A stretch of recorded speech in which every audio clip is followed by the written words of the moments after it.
नागपुरातून एक मोठी बातमी समोर येते। प्रदेशाध्यक्ष रवींद्र चव्हाण यांनी राष्ट्रीय अध्यक्ष नितीन नवीन यांची भेट घेतलेली। भाजपचे राष्ट्रीय अध्यक्ष नितीन नवीन यांची रवींद्र चव्हाणांनी भेट घेतलेली आहे। विधान परिषदेच्या निवडणुकीसंदर्भात महाराष्ट्रातील संघटनात्मक विषयावर चर्चा सुद्धा केल्याचं समजतंय। या दोघांची भेट झालेली आहे।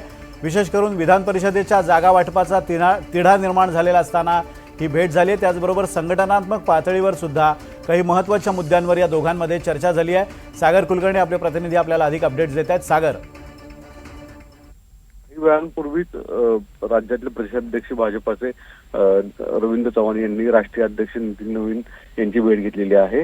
प्रामुख्याने राज्यामध्ये जवळपास 11 ते 12 जागा भाजप लढवत आहे।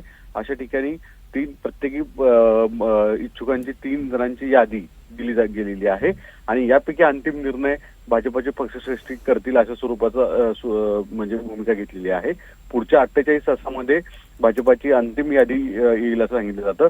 त्यात जर अहिल्यानगर येथून जर तनपुरे यांना यादीत समावेश करायचा असेल तर अर्थात त्यांना तिकीट देत असेल तर त्यांना सुद्धा त्यांचा पक्षप्रवेश होईल असं सांगितलं गेलेलं आहे।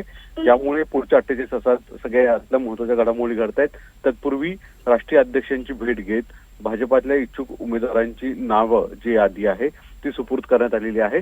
भाजपाचे पक्षश्रेष्ठी याबाबतचा आता अंतिम निर्णय घेतील असं सांगण्यात आलेलं आहे।